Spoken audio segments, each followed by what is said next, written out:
A7 न्यूजमध्ये आपले स्वागत। राष्ट्रीय खेळाडू गंगा कदम यांना शासकीय नोकरीत सामावून घ्या।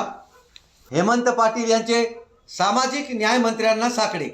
अंध महिलांचा T20 क्रिकेट विश्वचषक जिंकून देणाऱ्या भारतीय संघाच्या उपकर्णधार गंगा कदम यांना शासकीय नोकरीत सामावून घ्यावे अशी मागणी आमदार हेमंत पाटील यांनी सामाजिक न्याय मंत्री संजय शिरसाट यांच्याकडे केली आहे।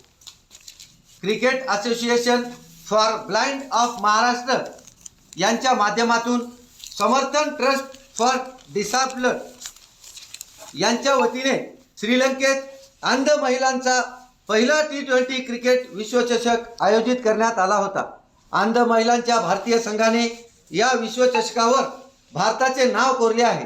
भारतीय संघाच्या उपकर्णधार गंगा संभाजीराव कदम या कळमनुरी तालुक्यातील फुटाणा येथील रहिवासी असून भारतीय संघातील एकमेव महाराष्ट्रीय खेळाडू आहेत। त्यांची आर्थिक परिस्थिती अत्यंत हलाखीची आहे। त्यांच्या वडिलांचे छत्र हरवले असून कुटुंबात 8 बहिणी आणि 1 भाऊ असा परिवार आहे। त्यांची आई मोलमजुरी करून कुटुंबाचा उदरनिर्वाह चालवते।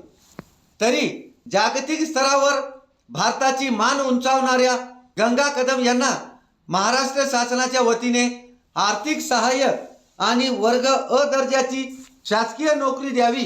इतर राज्याप्रमाणे महाराष्ट्रातील या खेळाडूंचाही सन्मान करावा अशी मागणी हेमंत पाटील यांनी केली आहे।